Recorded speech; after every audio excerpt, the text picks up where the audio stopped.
Hey everyone, and welcome. So, when you hear the word history, what's the first thing that pops into your head? Probably a bunch of dates, famous names, big battles, right? We all feel like we have a pretty good handle on what it is. But what if I told you that a lot of what we think we know about history is kind of wrong? Today, we're going to peel back the layers on that very idea and explore what history really is. All right, so here's the classic definition, the one you probably saw in a textbook. History is the study of the past, with a special focus on the written record of what humans have been up to. It's about putting together the pieces of a puzzle. What happened, why it happened, and how it's all connected. Sounds pretty straightforward, doesn't it? But is it really that simple? I mean, is history just this perfect, objective mirror that shows us exactly what happened, with nothing left out? Well, the answer might just surprise you. And that, my friends, is where things get really, really interesting. So, here's the game plan for this explainer. We're going to kick things off by questioning what history even is. Then, we'll talk about something called the significance filter. After that, we'll dive into the power of the historian's choice. And finally, we'll get to the craziest part, how the story of our past is always changing. Let's do this. Okay, first up, what is history? Now, this is probably the most important thing to get your head around. There is a massive difference between the past and history. They are absolutely not the same thing. And once you see that distinction, everything else starts to make sense. So, what is the difference? Well, think of the past like this giant, chaotic ocean. It's everything that has ever happened, every single moment, every thought, every action. It's infinite. History, on the other hand, isn't the ocean itself. It's more like a map of that ocean. It's a selective record, right? It's our attempt to make sense of all that chaos and chart a course through it. And to draw that map, historians have a few key ingredients they work with. You've got the raw material, the past, what happened. You've got the people involved, the human beings. You've got the element of time, when it happened. But the final and maybe the most crucial ingredient is the narrative. That's how it's told. And that's the point, isn't it? History isn't just a list of facts. It's a story that someone constructed. Okay, but if history is a story, that immediately brings up a huge question. How in the world do we decide which parts of that infinite ocean of the past get to be included in the story? And that brings us right to our next section, the significance filter. Check out this definition. It's so simple, but it really gets to the heart of the matter. History is a story about the past that is significant and true. It sounds simple, but there are two words in there that hold all the power. And the most important of those words is significant. This one word is the key that unlocks this whole thing. It is the filter. It's what decides what from that endless ocean of the past actually makes it onto the map and into our history books. Now, you might be thinking, well, why can't history just include everything? And that's a totally fair question. But just try to imagine telling the story of your own life, but including every single thing that's ever happened to you.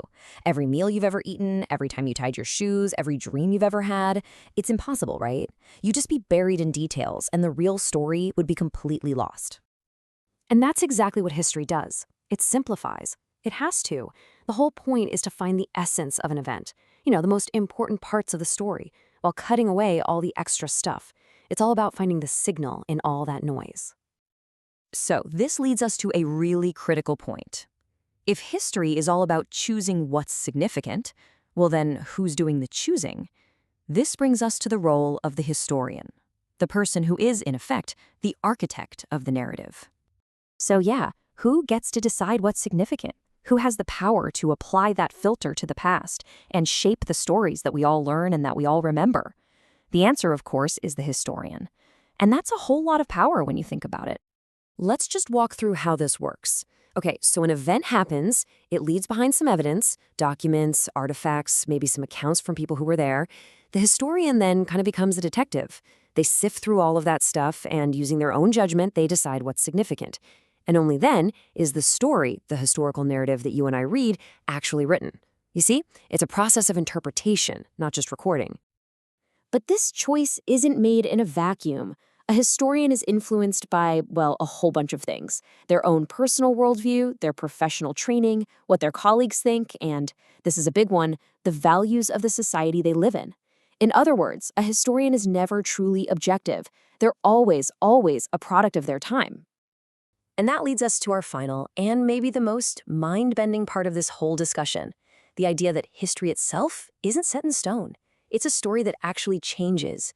This is all about how the past, in a very real way, is constantly being rewritten. So, we just established that historians are deeply influenced by the society that's around them, right? They aren't these neutral observers looking in from the outside. No way. They are products of their time. Just like you and me, they share the same general ideas about what's important, what's right, and what's wrong. So, what happens when a society's values start to shift over time? Well, it means the lens we use to look at the past also shifts. Things that were once thought of as super significant might fade into the background, and new things, new perspectives, suddenly come into focus. And the result? The stories that historians tell about the exact same past events, they also change. This brings us to a really profound paradox. Just let this sink in for a second. The past does not change, but history changes with every generation. What happened, happened. That's fixed, it's done. But our story about it, our understanding of it, that is constantly evolving. I'm going to say that one more time. The past does not change, but history changes with every generation. Just think about that. There's only one fixed, unchangeable past. But from that single source, there are literally infinite possible histories that can be written, each one a reflection of the time and the person who created it. It's a really powerful and humbling thought, isn't it? Which leaves us with one last really important question for you to take with you. The next time you pick up a history book or watch a documentary, just ask yourself this. Whose story are you really reading? What did they decide was significant? And what stories maybe aren't being told at all? Because the power to question history, that's the power to truly understand it.